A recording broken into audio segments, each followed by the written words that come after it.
한 주간의 지역 정치권 소식을 전하는 주간정치 순서입니다.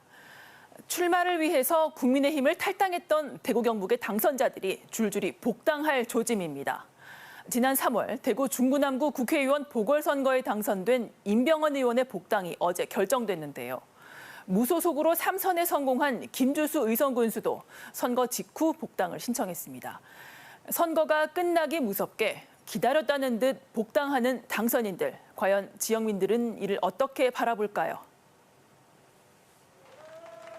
국민의힘은 어제 열린 최고위에서 임 의원의 복당을 만장일치로 의결했습니다. 대구 중구남구는 국민의힘 곽상도 전 국회의원이 대장동 게이트에 연루돼 공석이 된 지역구인데요. 당의 귀책 사유로 보궐선거가 치러지게 된 만큼 당시 국민의힘은 후보를 내지 않았고 만약 탈당 뒤 무소속으로 당선돼도 복당은 없다고 당시 권영세 공천관리위원장이 선언까지 했지만 불과 석 달 만에 말을 바꿨습니다. 이준석 대표는 비판받을 수 있다면서도 당원 의사를 존중해야 한다고 판단했다, 이렇게 밝혔습니다. 당의 중심축이 없는 상황에서는 다음 총선을 대비하기도 어렵고, 그리고 무엇보다 이번 지방선거 과정에서도 당원들이 혼란을 많이 겪었다, 이런 이야기를 해서 해당 지역의 현역 국회의원인 임병헌 의원의 복당을 통해서 당협위원장을 임명하는 것이 옳다는 의견을 많이 전해와서, 이에 대해 대선 표심을 의식해 복당 불허를 천명했던 국민의힘이 대선과 지선에서 잇따라 승리하자 입장을 번복한 거란 해석이 나옵니다. 여소야대 정국에서 의석 한계가 아쉽다 보니 염치보단 실리를 택했다는 겁니다. 더불어민주당 대구시당은 논평을 내고 이번 임 의원의 복당을 내로남불에 빗댄 이준석 대표의 이로남불이라고 비판했습니다. 대구 참여연대도 당시 무공천 방침이 선거를 위한 정략에 불과했다는 점이 확인됐다며 국민의힘을 규탄했습니다. 하지만 복당 행렬은 여기서 그치지 않을 것 같습니다.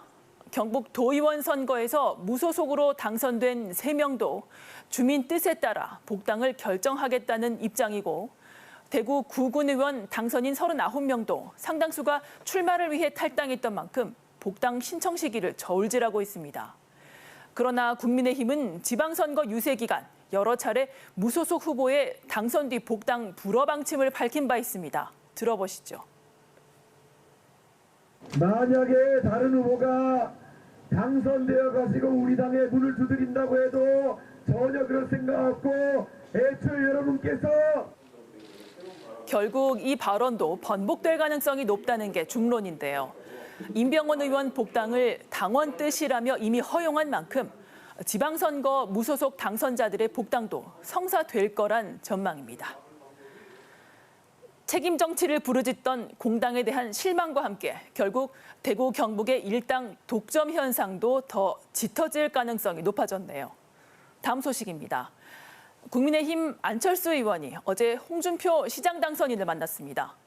코로나19 의료봉사에 대한 공로로 권영진 대구시장으로부터 감사패를 받는 일정차 대구를 찾은 자리였는데요.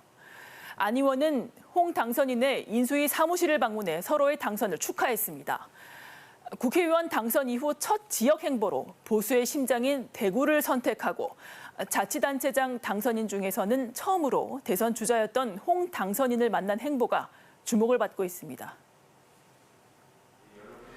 안 의원과 홍 당선인은 지난 대선 경선 때부터 의회의 친분을 드러낸 바 있습니다.